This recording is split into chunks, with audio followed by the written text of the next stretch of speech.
name's Gavin, and this is Genre Books, and I can see that people are already talking about Garbaugust. So I decided to stick my oar in. I've raided my bookshelves, and I've come up with these possibilities, and I'll see where they might fit in with the prompts or the Garbingo card. I won't go over all the details of the event because you have a great host in Criminally and a great set of co-hosts, some of which I will link below, who have put out videos already showing the details of the event. I'm just going to stick to the books I've chosen. I'm going to have to do a pulp. I will always do a pulp where I can for a reading event, and I think there was one called Spicy Stories. It's going to be a spicy pulp from the 1930s. I'm also going to try to fit in a little bit of non-fiction into the event, and I'm going to read The Mushroom Jungle, a history of post-war paperback publishing, which I'm going to look at through the lens of science fiction, but this book will cover multiple genres. I do have a couple of science fiction books from one of these mushroom publishers, Curtis Warren. These are Sphero Novo from Beryl Cameron, and also by Beryl Cameron, I'm pretty sure is a pseudonym, Lost Aeons. Maybe I'll see if I can find anything out about Glamour, the Oriental charm of good luck, or luck and love. All the mystery and magic of the changeless Orient surrounds this wonderful talisman. Glamour, a secret symbol embodying the mysterious charms of the ancient East. Owners of this talisman claim that glamour will bring wonderful fortune to those who have been constantly dogged by ill luck. Health and security. An Irish lady writes, "Only 1 week after having my glamour, I obtained a new job and soon after was promoted to superintendent. My health has also improved wonderfully, all since glamour arrived." I think those books are definitely Garbaugust worthy. They are ephemeral, throwaway pieces of literature that probably sold by the bucket load at the time and fell apart within 2 weeks. But I don't think tick any of the boxes on the Garbingo card. So let's look at some that might. Nudity on the cover. Let's start with that. Jalav, Amazon warrior. The once high technological civilization has fallen, overrun by the forces of primitive barbarism, walled cities, warring nomadic tribes, savage chieftains, and none so fierce as the mythic Midian Amazons, and none so untamed as Jalav, war leader of the fearsome Hosta clan. And while this next book isn't nudity on the cover, I think this is going to come under vigilantism. I don't think that J.F. Rivkin's Silverglass's protagonist here is in any way adequately attired for swashbuckling. But it has some appreciative blurb from Piers Anthony and from Fritz Leiber, so it must be good. The life of a sword for hire was often uncertain, but for beautiful, sensual Corsten Bream Tarisk, it was the only one worth living. And goes on to describe what might happen in the book. So, yeah, might give that one a shot.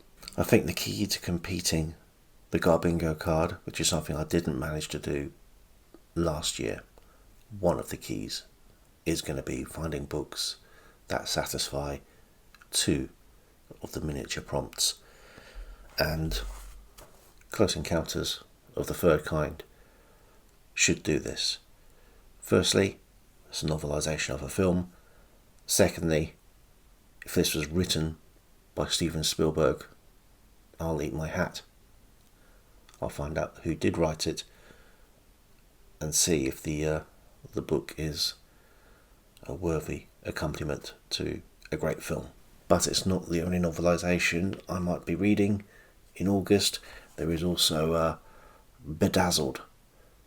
And this was written by Michael J. Bird, based on the Pete and Dud idea and movie. And there is Dudley Moore dressed as a nun. I know nothing of this next book, but it just sang to me as being trashy looking. And it might, one of the prompts on the bingo card is modern trash, and this is under Panther Modern Fiction. This is a generous interpretation of modern, given that it's published in 1967, but I might have to give myself a little bit of leeway. Another book which I don't know a huge amount about, but at least I've heard of the author, and that is Overload by Arthur Haley. So Arthur Haley wrote the Airport novels for the disaster films, and this looks to be some sort of disaster adjacent. Switch off everything you don't need to survive. Nim Goldman is the vice president of GSP&L, the corporation feeding power, light and heat to the kilowatt-hungry state of California. He's got a big job and he's got all the women he can handle, but Nim knows the crunch is coming. Soon, very soon, power famine will strike the world's most advanced society the world has known. It's a book that is presumably so exciting it was not even recommended for Canadians. There are weekly prompts. Men's Adventure is one of those prompts. So, yeah, great. But this is also, I don't know if it's a novelisation of a particular episode, but The Man from U.N.C.L.E. Quite how many boxes of the card this next one will tick, I'm not sure, but I think it's definitely going to be something that I wouldn't read on the bus, or in my case, the train. And that is Reginald Bretner's The Schimmelhorn Files, Memoirs of a Dirty Old Genius. Now this looks to be, well, it's a science fiction, it's from 1979, it looks like it's a fix-up novel of stories that appeared in the magazine of fantasy and science fiction, and it has a little blurb at the front praising it by Anthony Boucher and J. Francis McComas, and the sure mark of Garbaugust quality. You can see there, this has been remaindered, so didn't sell at the time. This book might tick a couple of boxes as well. The era of World War II and global chaos, a time of shadows, secret societies, so cults maybe, and dens filled with opium addicts, drugs. Into this world comes the most fantastic emissary of evil society has ever known, The Bride of Fu Manchu. This book also will tick off the next book I have to read from my picks from the tote bag of Mild Peril. So this is a nailed on certainty to read in August. From Tor Fantasy, one that might tick the sexy vampire category, and that's The Hidden Temple by Catherine Cook. Not Catherine Cookson. That would be a very strange Garbaugust pick. Science fiction with a priest, a sword and a rifle on the cover. Shining Steel by Lawrence Watt Evans. In the beginning, they fled the earth to live by the Bible. Generations passed, tribe begat tribe. It came to pass that each tribe claimed the truth. Like his enemies, righteous, mighty John Mercy of Christ lifted his shining swift sword against all heretic tribes, until there came to God's worlds ancient banished sins, machine guns, and plastic, soft, bright-coloured cushions, and women, wanton women, all heralding the advent of the sensuous earthers, come to upset the just balance of war on God's world, offering false peace through the satanic seduction of trade. Now John will either succumb to the temptations of ease and greed, or learn to battle the incoming corporations on their own terms. From 1960, Moral Panic in When the Kissing Had to Stop. Now, you know it's moral panic if the blurb from the Daily Mail is on the front cover. Could this happen here? A moral degeneration allowing vice of every kind to flourish openly and in broad daylight? Pitched battles between armed police and gangsters? Race riots of uncontrollable savagery? A ban the bomb movement which sweeps a socialist megalomaniac into power and allows the Russians to occupy Britain? This might actually be the Daily Mail playbook. But yeah, Constance Fitzgibbon. Let's give this one a shot. Long-running series. I'm going to take two examples here of series which I haven't started reading yet, but look to be, might be Garbaugust staples. It's Edge, the first book in the Edge series by George G. Gilman, and for Sword and Sorcery, the first of John Jakes' Brack the Barbarian series. Conspiracy theory thriller, Ian Slater's Air Glow Red. Not a clue if this is any good, but history's worst fuel shortage and a new kind of international blackmail. From everyone's favourite publishing house, Zenith Publications, The Judas Diary by W. Howard Baker. And you can see a little holster there, so 2 guns on the cover, tick. This was Richard Quintain's most chilling assignment, to find and kill a British newspaperman influentially related by marriage to an American politician of near cabinet rank because Franklin was believed to be a traitor. But what of Lelaine, the beautiful black-haired Eurasian girl? Was she his accomplice or his self-appointed executioner? For the gangs category, The Black Leather Barbarians. Glamour, the lucky oriental charm, has competition in the form of Joan Laward, a lucky Cornish piskie guaranteed dipped in the water from the lucky saint's well.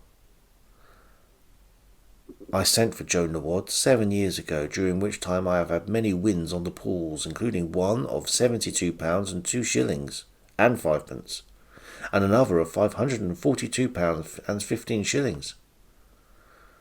I lost Joan, and things immediately began to go wrong. Please send me another, for which I enclose postal order for 6 shillings. Just one of the many highly believable attestations of the luck imparted by this Cornish piskie in the middle of a book. But this is a badger book. From Realms Beyond by Leo Brett, written. Leo Brett is one of the many pseudonyms for the Reverend Lionel Fanthorpe. He didn't so much write these books as dictated them at breakneck speed, more often than not having been given by the publisher just a copy of the cover of the book and the title, and told to go away and write the thing. Modern trash, but also video game related, is Ready Player One by Ernest Cline, which I got in a job lot of science fiction books. I've seen the movie, which actually I'm struggling to remember anything about the movie particularly, but I'll give this a go. Ninjas and martial arts. Well, I saw this book and absolutely had to have it. 6 Gun Samurai by Patrick Lee. Giallo, exploitation. I'm not quite sure what this is, but this is the last book in the selection. Bombshell by G.G. Fickling, part of the Honey West series. I don't know if anyone knows about this. Please tell me in the comments. But yes, this looks like it's gonna tick 1 or 2 boxes. So that's all the books. Whether I'll get around to reading all of them is unlikely, but I want to try to tick as many of the boxes of the bingo card as I can. But what will help me this year is that they've added movies as well, because there are some killer animals Killer Kids, 3D, Trash in Translation, which I couldn't find entries for in my shelves. Let's get onto YouTube or Amazon Prime or something like that and see what B movie, Z movie, what comes below that, Trauma. But I'll wait till August. I'm going to stow these books back away in there on what's going to look like a very strange bookshelf section. Until next time, bye.